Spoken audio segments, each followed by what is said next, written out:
Lorsqu'on parle de l'atmosphère c'est le contact de l'invisible avec le visible. On ne voit pas le vent, mais on le sent. On ne sait pas d'où il vient et ni où il va, mais il entre en contact avec nous. L'atmosphère est donc la présence d'un esprit, parce que les esprits sont immatériels, mais on peut les sentir, mais on ne peut pas les voir. Ça veut dire qu'au travers de l'atmosphère, il y a l'impact de la présence d'une personne derrière. Jean 16, verset 7 dit « Cependant, je vous dis la vérité, il vous est avantageux que je m'en aille, car si je ne m'en vais pas, le consolateur ne viendra pas vers vous, mais si je m'en vais, je vous l'enverrai. » Pourquoi est-ce que Jésus a dit « C'est un avantage qu'il s'en aille » ? Parce que dans sa position chair, il était limité. Cette limitation était créée au fait qu'il était dans un corps. Jésus est esprit de base. Pour qu'il se déploie, il doit être dans sa véritable position. Et l'homme n'est pas chair, mais esprit. Les deux parties les plus importantes de son corps ne sont pas visibles. L'âme et l'esprit. Ça veut dire que l'homme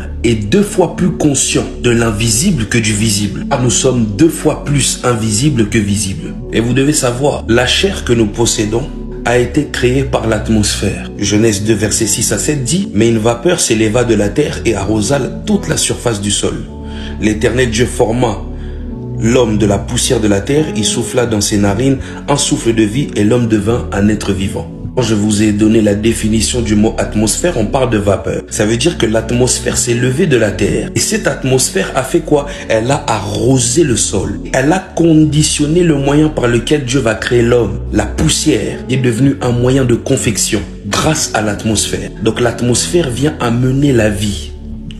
Donc tout homme conditionné par l'atmosphère a la capacité de ressentir l'atmosphère. Acte 2 verset 2 nous dit « Tout d'un coup, il vient du ciel un bruit comme celui d'un vent impétueux et il remplit toute la maison où ils étaient assis. » Lorsque ce vent s'est manifesté, ce n'était pas juste un petit vent, c'était un vent impétueux. Et derrière ce vent impétueux, il y avait une puissance qui les a transmis. La puissance par laquelle ils ont reçu l'onction, les capacités de l'onction. Je comprends que derrière tout vent, ce n'est pas toujours une action naturelle. Surnaturelle est derrière. Matthieu 8, verset 23 à 27, on nous parle que les disciples étaient dans la barque. Jésus était en train de dormir sur le coussin. Là maintenant, il y a une grande tempête qui s'est levée de la mer, qui est en train de secouer la barque. Donc les disciples ont pris peur, ont commencé à crier et ils ont réveillé Jésus en disant « Sauve-nous, nous périssons ». Le Seigneur est en train de dire « Pourquoi avez-vous peur, gens de peu de foi ?» Maintenant il se lève, il menace le vent et la mer. Il y a eu un grand calme. Qu'est-ce qui s'est passé? Ce vent n'était pas naturel, c'était une attaque. Et pourquoi il menace la mer? C'est parce que dans la mer il y avait des esprits.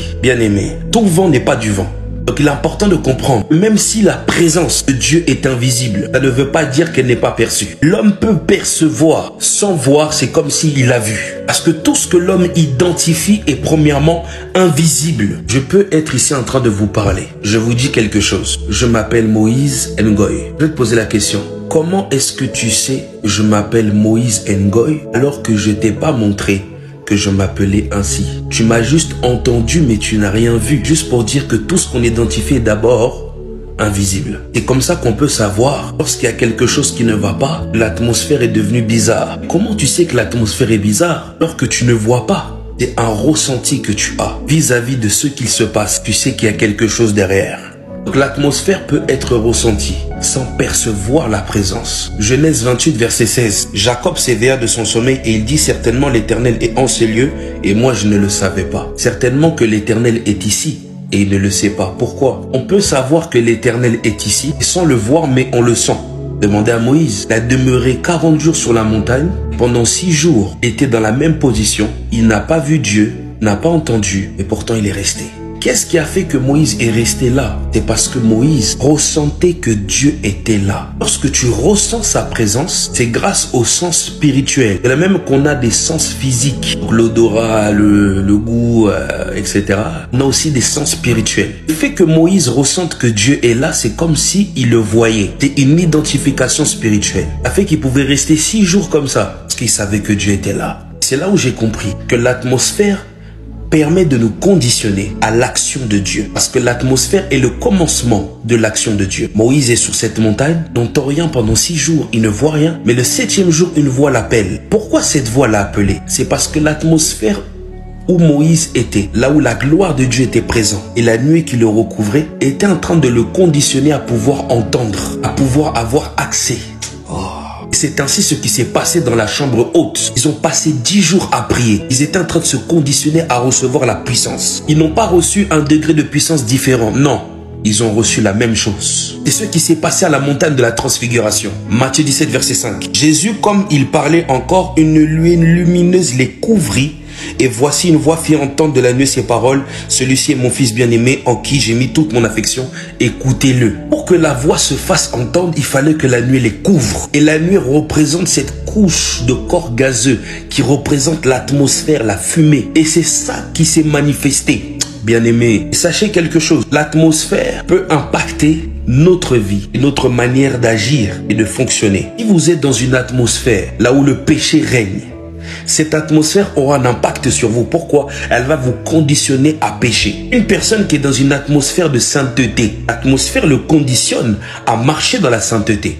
Ça veut dire, vous devez faire attention aux compagnies parce que chaque personne transporte une atmosphère. Mais laquelle? Si vous ne le savez pas, on est le temple du Saint-Esprit. Ça veut dire que tout le monde transporte une atmosphère. Une personne qui demeure dans la présence de Dieu, ce qui ressort d'elle, c'est l'atmosphère de la présence de Dieu. Il fait que chaque personne qui est auprès d'elle est impactée par le mouvement du Saint-Esprit au travers d'elle. Une personne qui demeure dans le péché, le mouvement qui est au travers d'elle, c'est le mouvement des démons. Il fait que si tu marches avec cette personne, tu peux être impacté et toi-même avoir des démons. Bien-aimé, demandez à Jonas. Jonas était dans cette barque. À cause de sa présence, la barque était en train de couler. Ça veut dire qu'il avait une atmosphère négative qui transportait, qui faisait que chaque personne qui était près de lui était en train de mourir. C'était quoi? L'esprit de mort. Bien-aimé, faites attention aux gens qui marchent avec vous. Vous ne savez pas ce qui transporte un impact dans votre vie si vous n'avez pas de vie de prière. C'est pour cela que lorsque Saül est allé à Gibea Elohim, il a rencontré une troupe de prophètes qui était en train de prophétiser. Donc l'esprit qui régnait au travers de ces prophètes,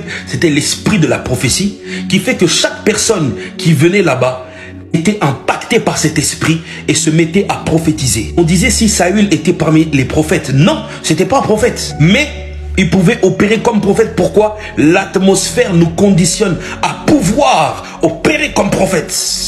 Et ce qui est bien, c'est que l'atmosphère peut être ressentie de plusieurs manières. L'atmosphère peut être ressentie comme un feu. Nombre 9, verset 16. Et il en fit continuellement ainsi, la nuée couvrait le tabernacle et elle avait de nu l'apparence d'un feu. Ça peut être ressenti comme un vent. Acte 2, verset 2. Tout à coup, il vint du ciel un bruit comme celui d'un vent impétueux et il remplit toute la maison où ils étaient assis. Ça peut être ressenti comme du froid. Tu peux sentir un vent du coup, comme je le disais, mais très frais. Tu sens ce mouvement-là, c'est l'atmosphère. L'Esprit de Dieu est en mouvance. Les anges montent et descendent. Oh. Donc chaque personne comme on est ici, on transporte une atmosphère. On est le temple du Saint-Esprit. Saint-Esprit habite en nous, donc il y a un esprit qui habite en nous.